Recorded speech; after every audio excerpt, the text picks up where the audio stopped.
Bayangkan kalau dua raksasa transportasi online, Gojek dan Grab, itu bisa bergabung. Kode saham Goto buka suara soal spekulasi merger dengan Grab yang isunya akan Goto oleh Grab kembali berhembus. Bahkan perusahaan asal Singapura itu dikabarkan telah... Apa yang terjadi dengan jutaan driver, UMKM, dan konsumennya? Akankah harga makin mahal? Apakah kesejahteraan mitra akan turun? Atau ini justru peluang besar buat ekonomi digital Indonesia? Mari kita bongkar semuanya. Nah, belakangan ini isu merger antara Gojek, Goto, dan Grab kembali jadi pembicaraan panas. Menurut laporan dari Reuters, Grab dikabarkan sedang dalam pembicaraan untuk mengakuisisi Goto dengan nilai sekitar 7 miliar dolar Amerika Serikat. Dan dealnya ini ditargetkan rampung pada kuartal kedua 2025 nanti. Namun, pihak Goto membantah bahwa sudah ada kesepakatan, tapi mereka nggak menutup kemungkinan adanya kerjasama strategis kalau misalkan menguntungkan bagi para pemegang saham tentunya.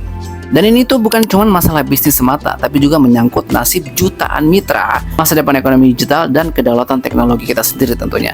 Tapi ya, sebelum kita terlalu jauh berasumsi, kita perlu lihat dulu apa sih data dan fakta di balik merger ini. Seberapa besar dampaknya kalau dua kekuatan besar ini bergabung. Yang pertama ya, kalau misalnya Grab dan Gojek ini merger, mereka akan menguasai 85% pasar ride hailing di Asia Tenggara. Di Indonesia sendiri, penguasaannya bisa mencapai 91% dan hampir 90% di Singapura. Yang kedua ya, Ketua Serikat Pekerja Angkutan Indonesia atau SPAI, Lili Pujati bilang, merger ini bisa bikin pendapatan driver turun karena mereka nggak bisa lagi milih order dari dua aplikasi. Nah, yang ketiga, konsumen juga itu berpotensi kena dampak. Kalau misalkan ya pemainnya tinggal satu, tarif bisa naik, promo makin langka, dan nggak ada alternatif lainnya. Ini tuh sumber dari katadata.co.id. Nah, di sisi lain kita bisa lihat kalau merger ini tuh bukan cuma soal efisiensi bisnis, tetapi ada potensi dampak yang berlangsung ke masyarakat. Sekarang mari kita bahas lebih dalam dari berbagai macam sisi. Secara strategi bisnis, merger itu bisa bikin perusahaan lebih kuat. Tentu, lebih hemat biaya, tentu, dan bisa ekspansi lebih luas.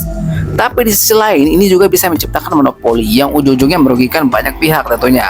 Nah, dan buat gue pribadi, ini tuh menyakitkan secara simbolis. Gojek tuh satu-satunya startup lokal yang bisa ngelawan raksasa secara regional.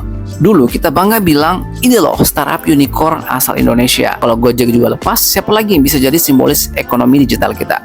Bukan cuma kehilangan brand, tapi juga kehilangan harapan dan representasi bangsa di industri global tentunya. Dan itu bukan pertama kali Gojek merger. Kita bisa belajar dari merger sebelumnya, yaitu Gojek dan Tokopedia. Tahun 2021, Gojek dan Tokopedia gabung jadi Goto. Waktu itu juga dijanjikan efisiensi dan sinergis. Tapi apa yang terjadi? Banyak driver melaporkan insentif menurun drastis. Misalnya Gosen Someday ya, insentif turun dari 10.000 jadi 5.000 untuk 5 kali pengantaran. Ini tuh sumber dari Katadata. Artinya apa? Merger ini tuh bisa berdampak nyata ke penghasilan mitra, dan itu bukan soal teori, itu realita. Lalu bagaimana dengan pengawasannya? Apakah merger seperti ini bisa dicegah atau dikontrol? KPPU atau Komisi Pengawasan Persaingan Usaha sudah menyatakan akan mengevaluasi merger ini kalau misalkan merger ini betul-betul terjadi.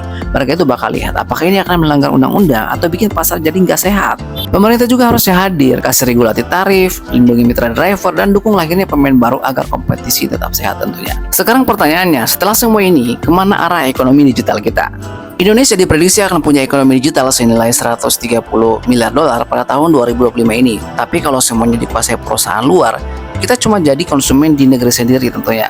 Tanpa pemain lokal yang kuat, kita tuh kehilangan kendali atas data, sistem pembayaran, bahkan arah ekonomi digital kita. Nah, merger Gojek dan Grab bukan cuma berita bisnis, ini tuh soal nasib digital kita ke depan. Kalau misalkan ini jadi, ini tuh bisa mengubah wajah ekonomi dan mobilitas di Indonesia. Bisa jadi peluang, tapi juga bisa jadi berbahaya. Nah, gue tuh pengen dengar pendapat kalian. Setuju nggak kalau misalkan Gojek dan Grab itu merger? Apakah ini akan menguntungkan kita semua atau justru bikin kita semakin tergantung sama satu pihak saja? Tulis pendapat kalian di komentar. Jangan lupa like, share, dan subscribe untuk konten-konten analisis kritis lainnya.